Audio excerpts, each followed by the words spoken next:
Lu tidak bisa, enggak dong. Begitu dong. Lu tidak bisa, pertama begini, kita akan lihat. Atau enggak begitu. Kita akan lihat nanti apakah MK menolak gugatan itu atau tidak. Nah, Ya kita lihat nanti di situ. Iya, betul, Tapi sebentar dulu. Tapi sebuah gugatan itu komprehensif. Lu tidak bisa lihat ini sepenggal-sepenggal. Oh, enggak. Sebentar dulu. enggak. Sebentar dulu ya Bib ya, sabar ya Bib ya. Ya. Oke Bib. Nah sama seperti Nusron tadi. Dia tidak bisa mengatakan pidato itu sebagai pembelaan, pledoi. Itu udah baca. Sebentar. Betul. Tidak punya materi hukum, nggak bisa. Itu pidato calon presiden yang disampaikan oleh Anies maupun oleh Ganjar. Sehingga ketika dia tidak menyentuh aspek-aspek pembuktian, aspek-aspek hukum dan sebagainya, bukan berarti kemudian dia tidak punya bobot. Bobotnya bukan bobot hukum, tapi bobot politis. Sikap dia sebagai calon presiden, sikap Anies sebagai calon presiden. Dan ayo kita hormati itu. Tidak perlu Pasti, kalau itu pasti. Sebentar, sabar ya Bip ya. Tidak perlu juga kita kemudian menghakimi pidato-pidato itu. Sudah. Enggak. Iya, gue tadi bilang Nusron tadi. Oke lah kalian koalisi, tapi ketika arah gue ke Nusron, lu tidak perlu bicara. Kecuali lu sudah mengangkat.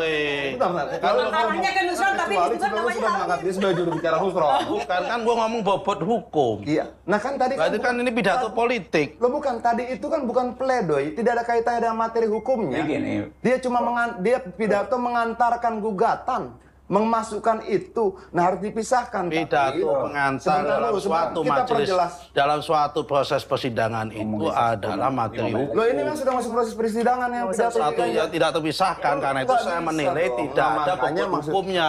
Makanya itu tim hukumnya nanti yang akan bekerja. Tadi katanya. Tapi yang jelas kalau kita lihat petitum dari Amin maupun petitum Ganjar Mahfud itu spesifik meminta diskualifikasi pasangan. Iya. Jadi diskualifikasi Pak Prabowo, diskualifikasi Gibran Rakabuming Raka. Spesifiknya kemudian kubu Ganjar Mahfud meminta pemilihan ulang di seluruh TPS paling lambat 26 Juni. Dan ada yang menarik dari tanggapan Cawapres Gibran Rakabuming Raka soal gugatan ini. Kita dengarkan apa tanggapannya. Kalau pemilu diulang tanpa Mas Gibran itu tanggapannya gimana? Misalnya nanti diulang, terus jagoannya kalah, apa minta diulang lagi? Apakah minta diulang sampai menang? Itu. Sekali lagi, kalau ada yang kurang berkenan, silakan melalui jalur-jalur yang sudah ada, ya. Kan sudah ada mekanismenya sendiri-sendiri. Kayaknya yang pas nanggepin Bang Adian dulu nih. Sebentar Bang. Gimana Bang Adian? Jadi emang minta diulang sampai menang, kata tadi jawabannya gitu. enggak dong, kita akan terus minta diulang sampai tidak curang. Bukan sampai menang. Kita tidak persoalkan siapa menang, siapa kalah. PD Perjuangan itu partai lama. Kalah menang digebukin sudah pernah. Kita melawan Orde Baru bersama-sama dengan P3 dulu namanya Mega Bintang. Itu kenangan indah luar biasa bagaimana kemudian kita berdua head to head dengan kekuasaan saat itu. Dari P3 dihabisi, kita dihabisi dan sebagainya. Dan kenangan itu mengikat kita sampai saat ini, perintahnya adalah jaga P3. Bagaimanapun juga P3 adalah bagian dari proses demokrasi berbangsa ini yang harus tetap ada di parlemen. Dan kita akan berjuang untuk itu. Artinya bahwa kalau dibilang tadi oleh Habib minta bantuannya pada PD Perjuangan, tenang saja. Kita tidak pernah meninggalkan kawan. Saya sudah di sini. Ya. Setia ya. Ada Adian. Kita tidak pernah meninggalkan kawan. Siapa Bang yang suka meninggalkan kawan? Nah itu dia gitu. Artinya bahwa itu sudah teruji dan ujian kami dalam P3 itu bukan ujian sehari dua hari. Kita pernah melawan bersama-sama kekuasaan yang jauh lebih garang dibandingkan sekarang. Dan kita buktikan kita menang. Artinya ketika kemudian ditanya apakah kalian yang akan menang, kita akan buktikan kita menang lagi. Bang Habib, tadi tuh ketika disebutkan mengulang. Jadi menurut Anda memang Jadi realistis ada penjelasan akademis teknisnya dikit. Di 475 Undang-Undang Pemilu maupun pasal 75 Undang-Undang Mahkamah Konstitusi itu ekspresif verbis.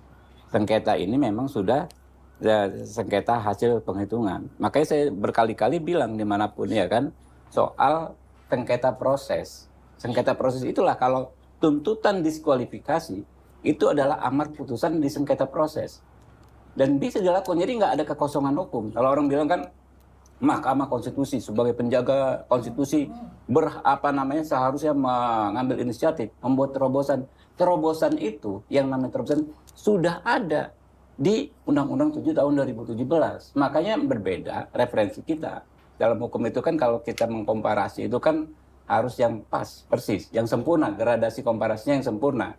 Tidak bisa kita mengkomparasikan TSM Pilkada sebelum 2017. Jadi tuntutan itu menurut Anda tidak masuk akal, tidak realistis? Bukan. Itu tuntutan ngarang karena diajukannya ke ke Mahkamah Konstitusi. Harusnya disengketa proses gitu loh. Bagaimana Mbak Lulu? Realistis tidak meminta pemilu ulang, kemudian diskualifikasi dan sebagainya? Ya, ya pasti realistis lah. Sebenarnya kan ada beberapa peristiwa juga sebelumnya di Indonesia ya pilkada yang itu dia lain. Ya, memang lain, bisa saja lain. Ya, undang-undangnya lain. Tetapi Jadi, harapan kita, Mahkamah Konstitusi ketika itu lahir, pasti kemudian yang diusung semangatnya bukan hanya sekedar ngurusin soal sengketa penghitungan, sengketa hasil, ya, nggak apa-apa sebentar ya. Berbeda kita nggak apa-apa, tapi justru karena memang inilah posisi kita untuk melihat Mahkamah Konstitusi. Saya kira apa yang kita lakukan ini justru akan menjadi legacy yang sangat luar biasa tentang institusi yang namanya Mahkamah Konstitusi. Kewenangan Mahkamah Konstitusi itu sampai di mana ketika melihat ada sebuah proses rangkaian-rangkaian yang kita sebut tadi kecurangan yang kemudian menyebabkan hak konstitusional ada paslon yang kemudian diambil, direbut dan kemudian dia bisa kalah. Ada jalan sengketa proses gitu loh. Makanya bedanya TSM yang disebut-sebut Mbak Lulu teman-teman itu kan TSM Kota Waringin Barat, Bengkulu Selatan. Itu pilkada dan before 2017. Ya. Nah, kita yang namanya terobosan mengisi kekosongan hukum itu upaya ikhtiar DPR dan pemerintah dengan menyusun Undang-Undang 7 tahun 2017 yang sangat detail. Oke. Nah, itu sudah ada semua di situ. Jadi, kalau dulu ada Kota Waringin Barat sebagai refindik, hakim melakukan refindik, ya kan, penemuan hukum. Karena memang di Undang-Undang Pilkada saat itu nggak ada TSM gitu loh. Saya mau lempar ke Pak. Sekarang kan ada gitu loh. Bagaimana? Ada aturannya bukan kekosongan hukum. Sebagai salah satu yang juga ikut membentuk petitum. Yang ingin kita buktikan di situ adalah bahwa MK itu bukan sekedar mahkamah kalkulator. Dia adalah majelis anggota-anggota hakim yang sangat senior, berjiwa kenegaraan, berwawasan kebangsaan, sehingga bisa juga punya mata, bisa punya telinga, bisa punya mata, membaca semua dan melihat bukti-bukti kita, dan dia bisa memutuskan, hakim itu bisa memutuskan sesuatu di luar ketentuan dia itu bisa. Kenapa? Hakim. Karena ada yang disebut dengan keyakinan hakim, dan itu kita berharap. Ada yang baru. COD cek dulu. Persidangan di MK kali ini betul-betul persidangan Mahkamah Konstitusi, bukan mahkamah kalkulator. Jadi ini bukan itu. Bagaimana Bang Nusron? Ya, serangan balik KPU dalam sidang sengketa Pilpres di Mahkamah Konstitusi. Kita lihat teman-teman, pemohon sengketa Pilpres 2024 yang diajukan oleh kubu Anies Baswedan, Muhaimin Iskandar, dan Ganjar Pranowo Mahfud MD terus bergulir hingga di Mahkamah Konstitusi. Pada Kamis 28 Maret 2024 kemarin, Komisi Pemilihan Umum KPU selaku pihak tergugat diberi kesempatan untuk menyampaikan pembelaannya. KPU pun tak menyanyiakan kesempatan tersebut dan langsung melontarkan serangan balik terhadap argumen yang telah disampaikan kubu Anies dan Ganjar. Gugatan Anies dan Ganjar dianggap langgar aturan Mahkamah Konstitusi. KPU yang dikawali oleh kuasa hukum Hifzil Alim menyebut bahwa permohonan sengketa Pilpres yang diajukan kubu Anies dan Ganjar tidak sesuai dengan aturan yang berlaku. Lantas teman-teman, seperti apa ini? Kuasa hukum KPU menganggap bahwa gugatan kubu Anies dan Ganjar melanggar aturan di Mahkamah Konstitusi. Ketentuan yang dianggap dilanggar tercantum dalam permohonan kubu 01 dan kubu 03. Dalam permohonannya, Ganjar Mahfud hanya meminta agar suara Prabowo Gibran dinolkan sebagai perolehan suara yang mereka anggap benar tanpa sedikit pun perubahan kesalahan pada perolehan suara mereka. Sedangkan kubu Anies Muhaimin dalam permohonannya justru tidak mencantumkan perolehan suara yang dianggap benar menurut mereka. Padahal dalam peraturan MK nomor 4 tahun 2023, pokok permohonan dan petitum permohonan perlu menyatakan soal kesalahan perhitungan suara dan perhitungan suara yang dianggap benar menurut pemohon. Permohonan pemohon quote tidak sesuai dengan pasal 8 dan 6 huruf B angkat 4 peraturan MK nomor 4 tahun 2023 tentang tata beracara dalam perkara penyelesaian hasil pemilihan umum Presiden Wakil Presiden, kata pengacara KPU RI Hifzil Alim dalam sidang lanjutan sengketa Pilpres 2024 di MK Kamis 28 Maret 2023, bukan ranah MK. KPU menilai permohonan sengketa Pilpres 2024 yang dilayangkan Anies Muhaimin bukan ranah Mahkamah Konstitusi. Hifzil menegaskan bahwa konstruksi hukum pemilu di Indonesia telah menyediakan berbagai jalur hukum kepada institusi yang berlainan sesuai kewenangannya. Mahkamah Konstitusi paparnya berwenang mengadili perselisihan hasil pemilu. Namun KPU beranggapan permohonan Anies Muhaimin tidak mendalilkan perselisihan hasil pemilu, tetapi justru mendalilkan dugaan pengkhianatan konstitusi terhadap asas penyelenggaraan pemilu yang bebas, jujur, dan adil, pelanggaran prosedur, serta tidak membandingkan perbedaan hasil pemilu.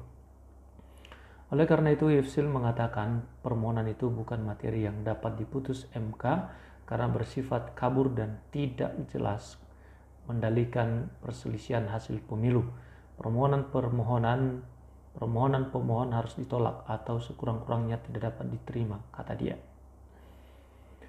Gugatan tersebut dianggap tidak jelas dan kabur. Pasalnya menurut KPU, gugatan Anies dan Muhaimin tidak mempersoalkan perselisihan hasil pemilu, melainkan membahas dugaan pelanggaran prosedur. Misalnya soal nepotisme, pengangkatan pejabat kepala daerah yang masif untuk mengarahkan pilihan, keterlibatan aparatur negara, pengarahan kepala desa, apalagi sampai kepada penyalahgunaan bantuan sosial. Menurut KPU, objek sengketa tempat terjadi dan dasar hukum yang dipergunakan sebagai dasar hukum permohonan Anies Muhaimin sama sekali tidak mengarah pada perkara perselisihan hasil pemilihan umum. Sindir Anies tak akan gugat Gibran jika menang. Dalam pernyataannya, KPU juga mengklaim kubu paslon nomor urut 1 Anies Muhaimin tidak akan menggugat mekanisme pencalonan Gibran jika berhasil memenangkan Pilpres 2024. Terlebih Anies Muhaimin tidak pernah mengajukan pembatalan maupun keberatan atas keputusan KPU menetapkan Gibran selaku cawapres maupun keputusan KPU menetapkan nomor urut 2 untuk Gibran. Hifzil Alim menyebutkan terdapat sejumlah putusan Peradilan Umum dan Peradilan Tata Usaha Negara terkait gugatan atas permohonan Gibran. Namun lagi-lagi semuanya bukan atas permohonan Anies Muhaimin. Di sisi lain, putusan KPU soal penetapan Gibran sebagai cawapres beserta nomor urutnya juga tidak pernah menjadi objek pelanggaran pemilu oleh Badan Pengawas Pemilu atau Bawaslu, baik berupa laporan maupun temuan. Pernyataannya adalah andai kata pemohon Anies Muhaimin memperoleh suara terbanyak dalam Pilpres 2024, apakah pemohon akan mendalilkan dugaan tidak terpenuhnya syarat formal pendaftaran pasangan calon? Tentu jawabannya tidak, Yang Mulia, tandas Hifzil. Permohonan Ganjar bukan ranah KPU.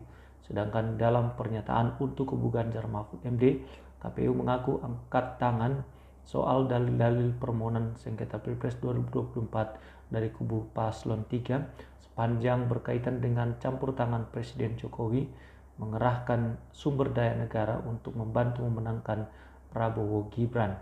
Bukan ranah KPU untuk menjelaskan hal tersebut, mengingat pengangkatan pejabat kepala daerah merupakan ruang lingkup pemerintah daerah. KPU RI juga enggan menjawab dalil Ganjar Mahfud seputar keterlibatan aparat negara, kepala desa, dan penyalahgunaan anggaran negara untuk mengarahkan bantuan sosial, bansos, guna mendongkrak perolehan suara Prabowo Gibran. Pemohon mengendalikan nepotisme pasangan calon nomor urut 2 menggunakan lembaga kepresidenan. Pemohon mengendalikan pengangkatan pejabat-pejabat negara daerah, pejabat di kepala daerah yang masif dan digunakan untuk mengarahkan pilihan serta dalil pejabat menggerakkan struktur di bawahnya bukan pula menjadi tugas tanggung jawab pemohon untuk membantahnya, sebut Hifzil.